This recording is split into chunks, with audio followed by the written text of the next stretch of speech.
morning. Welcome to The Interns, a podcast by the World Affairs Council of Harrisburg. This week's COVID Spotlight will focus on Iceland and Grenada. The Around the World in 90-second segment will focus on the mudslide in Japan and recent protests in Afghanistan. Our main discussion is about the record-breaking heat wave and its implications for climate change. Now, Around the World in 90 seconds. Women in Afghanistan recently went out in the streets to protest against the Taliban, and a lot of them brought weapons with them. But they were protesting because they were doing it out of fear of the new laws that the Taliban has put out, like limiting what kind of clothes they're allowed to wear, their education rights, and just their overall necessary human rights. And unfortunately, many people believe that these Afghanistani women are unable to fight for their rights because they don't have the power over the Taliban and men in government, which is making it a lot harder for them to make their statements and protest against this. In Japan, Japan received a landslide, but they call it a tsunami of mud on Tuesday, and that killed 4 people and left 24 people missing. And people lost their homes during this tragic event, and a total of 130 houses were swept away. So right now, 562 people are in local shelters, and Japan's prime minister is sending emergency workers to continue finding the missing people and help the evacuations. So since Japan received so many landslides, a total of 1,500 landslides in the past decade, the prime minister is just urging their citizens to pay attention to hazard maps and weather updates to stay safe. Now, for the main discussion segment. I pulled up one of the articles on Pakistan where they were talking about Pakistan City is now the hottest place on earth at 52 degrees Celsius. 4,000 people were killed. And Pakistan's Sindh province is hotter than the human body can handle. So that's kind of scary. So in regards to like the Canada / like United States area heat wave, just I think last week. So Canada, like a specific city in Canada called Lytton, kept breaking its own records like every single day, and their highest recorded temperature in these, constantly changing records was 49.6 degrees Celsius, which is 121.3 degrees Fahrenheit. And people from Canada were like rushing all over to like book hotel rooms because a lot of people in Canada don't have air conditioning because they never thought they would need it. So yeah, hotels were being like completely filled from people just wanting air conditioning. Well, adding on to that is like there's like 130 sudden deaths, in which most of them were senior citizens in Canada, and that was like because they had health conditions. I also saw from that schools and COVID testing areas in Canada and the northern U.S. were starting to close while community cooling centers have opened.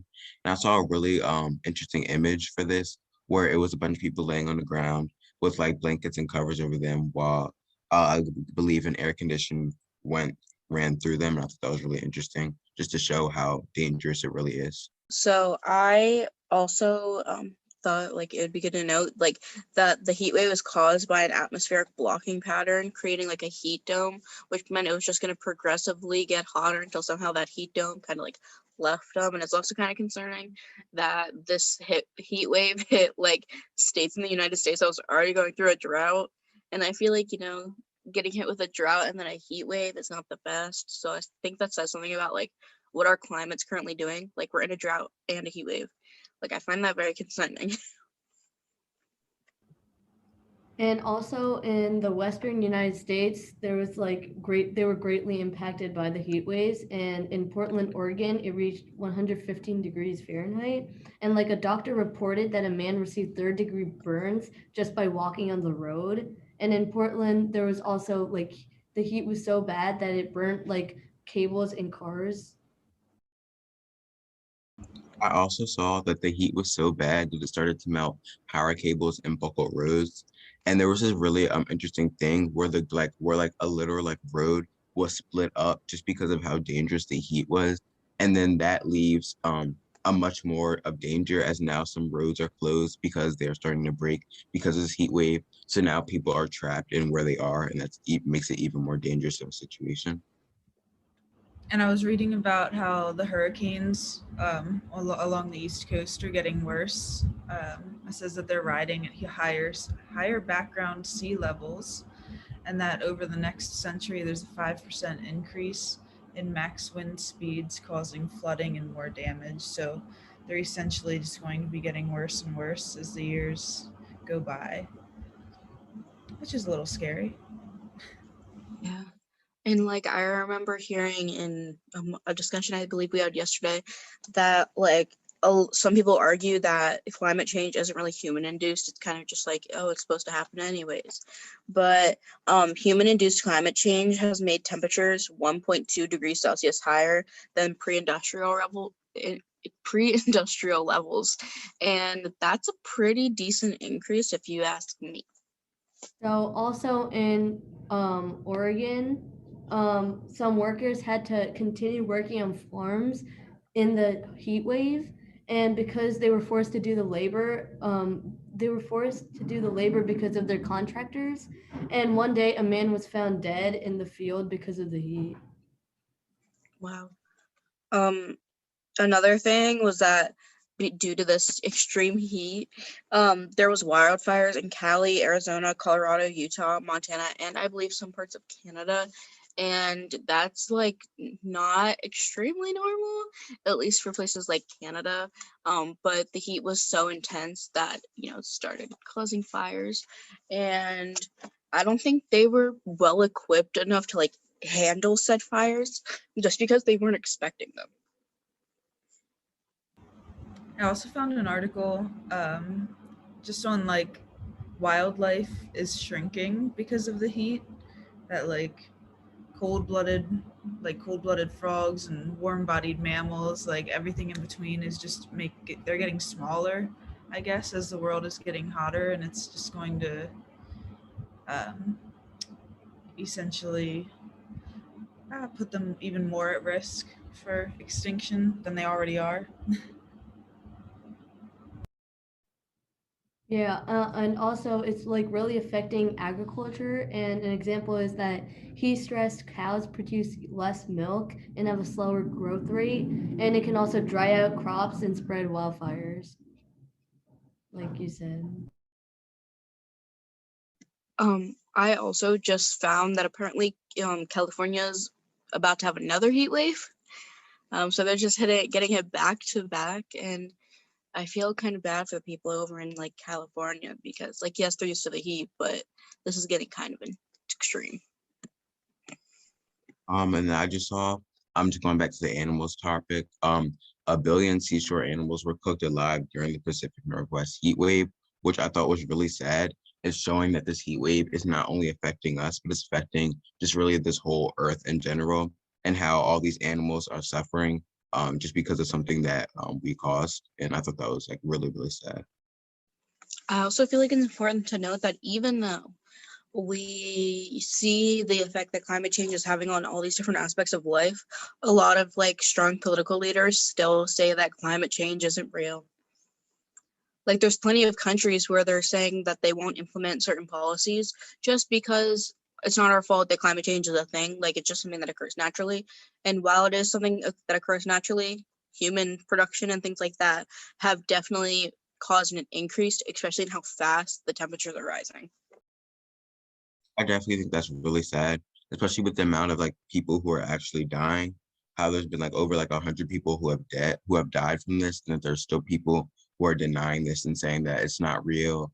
Climate change isn't real. It's just people just don't know how to deal with like heat and like regular heat. And I just think that's really, really sad. How people don't even have humanity to even recognize that climate change is real and that we need to save ourselves as well as the animals. And also, the heat waves can impact the air quality because on hot days it can increase ozone levels, which can also increase the nitrogen oxide levels, and that can be like very harmful to the humans and environment. Also, I feel like it's going back to the animals. I think we should also always like remember like images of like polar bears standing on very small pieces of ice because that much of where they live is being melted. And I feel like that's also a huge indicator of climate change. Like there's not really any humans up there. So like, but everything that different countries are doing is causing an increase like in the temperature all around and affecting like animals, plants, and people that have no say in the issue. Yeah. Yeah, and like adding on to that, I found this like interesting fact that like heat waves have warmed like the colder regions, like you said, and the Arctic like heats up 3 times faster than any other warmer part of the world. As well as extreme heat can has a real big impact on yourself. When your body goes through heat, of course, we all know that your body starts to sweat. Another way your body starts to cool down, it dilates your vessels and ups your heart rate. But when you're really in extreme high temperatures, it's harder to cool yourself down. And these high body temperatures can lead to damage to your brain and other vital organs, according to the CDC, and they can also relate to several heat-related illnesses such as heat stroke, heat cramps, heat rash, heat exhaustion, and things like that, and heat stroke. And between 1991 and 2020, there have been an average of 138 deaths per year. Just normal everyday people have been warning about like the threats of climate change for I believe over like 60 years, and only like I feel like a minority of people are actually listening. And there's so many signs like, you know, increased flooding in certain areas and grounds getting drier and air quality sucking. So I feel like it's definitely something that has shown that it's a problem so many times, but people need to like open their mind and realize that this is like a human based problem for the most part, and that we need to implement more like policies and things like that to try to help control climate change. If you were an elected official, what type of policies would you like try to implement to help solve this problem? Okay, so if I was an elected official, I would definitely try to implement policies that make like large companies responsible for cleaning up the environmental like destruction that they do. So like for example, like mining, there's a lot of times where there's like these like bodies of water that are created after that, and it's like kind of toxic due to it's just being like chemicals and stuff like being released from mining. So that's not very good. And I feel like currently right now, a lot of like larger companies aren't really cleaning up after themselves, I guess I would say, because using like their trucks and things like that, it's also putting a lot of like pollution and things into the atmosphere. And I feel like if they had to kind of do something to try to not make their contribution to climate change so heavy, it would be a lot better for the environment. And also, heat waves are affecting like energy and pollution, and so rivers and lakes warm, and their capacity for absorbing waste heat declines, and this can reduce thermal efficiency of power production, which in turn leads to difficulty for power plants to comply with environmental regulations regarding their cooling water. Yeah, back to the topic of animals. I recently saw an image and it was like a fish, like the water had gotten so hot where the fish was at that it kind of started like boiling alive. And that makes me kind of sad. So climate change has triggered like rare crop diseases in Missouri. So that's kind of concerning if you get your crops from Missouri. I have a question for you guys. So, do you think that even if everyone right now was like, yes, climate change is a problem, we need to fix it, do you think we'd be able to fix it in time before it hits its tipping point and there's no way of going back? I feel like I've read multiple times that like there is no going back, that like scientists are like, we're a little too far along. Like our efforts, I mean, we can maybe slow it down, but in the end, we've basically ruined the earth.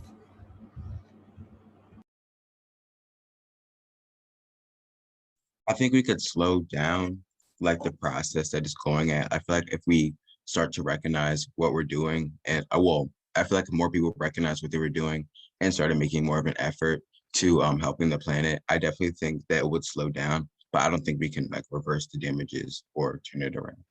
I also just saw an article saying that climate change tops COVID as Europe's biggest issue, according to the EU Observer, which I mean, I guess that's like what people are most concerned about. And I feel like it's understandable because, like, yes, COVID is a huge part of our lives. We've been stuck in a pandemic for the past like 2 years. But I feel like some people are realizing that like COVID will end eventually, hopefully. But like climate change, if we don't do something now, they're like, we can't change it. Like, it's just going to continue being this like feedback loop of increasing temperatures and causing more natural disasters and us probably dying from those. So I feel like it's respectable that that's like their biggest issue now, like worrying about climate change. Yeah, I agree. And like climate change has so many terrible outcomes, and like greenhouse gas emissions increase the weather by 5 degrees, and it can have a huge impact on the environment and humans. Wait, let me remember what I was just thinking. Mm, Sorry. Oh yeah. So back to like big companies, because I feel like big companies do have a large part of climate change because they, especially like coal and things like that. And I feel like there, we kind of talked about this yesterday, but I feel like there's definitely more earth-friendly ways of like creating energy and stuff, but a lot of people are looking for like a fast, easy way to make a quick buck. And I feel like that's kind of a mindset that we have in like a capitalist society.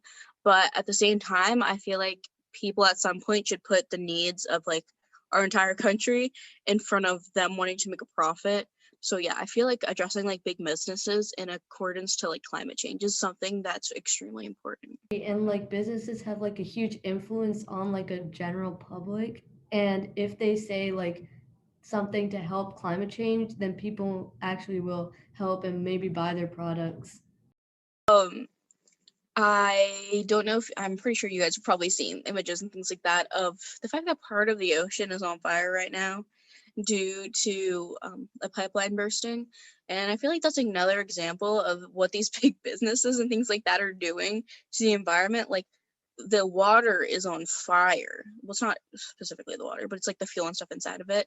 And like, that's concerning. Like, they set an area of the ocean on fire. Like, I wonder, because like they haven't really let out any like statements and stuff yet, it was on fire. But I wonder back to like biodiversity and things, especially like depending on how far down the seafloor was, like it could have affected so many species and habitats that are never going to be able to fully recover due to the fact that they were set on fire and burned. I think that part about people trying to make a quick buck that you said was actually really interesting. I feel like that's like one of the main reasons why a lot of people don't care about climate change or don't want to educate themselves on it, because they see like, because these, like you said, these other ways of creating gas and creating oil and coal are just much more easier and much more I guess cost efficient, and like when doing it the other way, it makes you lose more money, even though it's more beneficial to the environment. So I definitely think that a lot of people are very money hungry, which is why we have a lot of these issues now. And even though like temperatures rising is a thing that a lot of people associate with climate change, I feel like we also have to note the fact that Texas got more snow not last year, the year before. Texas got more snow than I believe Pennsylvania did, or at least where I live in Pennsylvania, in like the same year. So while the temperatures are rising, I feel like it's also like important to look at the way that different like weather systems are shifting. Like Texas got a lot of snow, well, maybe not a lot, but for Texas it was a lot of snow, and like places that are used to a decent amount of snow, like Pennsylvania, didn't get like as much as I say what they would normally did. So I feel like it's also important just to look how things are shifting like across the world. Now, the COVID spotlights. I talked about Grenada COVID in Grenada was reported March 22nd, 2020. Since then, they had 161 cases with 160 people recovered and one person dying. While the cases were very low, their economy was harshly impacted due to many businesses closing and their prime minister urging a full country lockdown. Through May and June, the cases started to decline and eventually reached 0 active cases, showing that they were successful in neutralizing the virus. For vaccinations, only 10.7% of the population is fully vaccinated, and only 31,494 people have gotten doses compared to the much larger population. While the country handled coronavirus very well, the vaccination count and economy continues to suffer. Because of this economy struggle, the World Bank allocated 25 million credit for Grenada and their businesses. And so while they were successful in doing all this, they still continue to struggle, which is really sad. I did Iceland, and Iceland has done a pretty nice job in handling the pandemic. There were a total of 6,646 cases in total and only 30 deaths. And as soon as the country saw their first case in March, they set up a free testing and contact tracing center for their citizens. And the contact tracing team had like a lot of members, like, and volunteers, and they like took investigating really seriously. And if they saw a positive case, then they would like track the person's schedule and find every single person they were in contact with and make them quarantine. And there was no specific lockdowns there, but some unessential businesses were closed, like bars, and schools and museums were remained open during the pandemic too. And also, some businesses were also able to reopen in April because their number of cases was declining.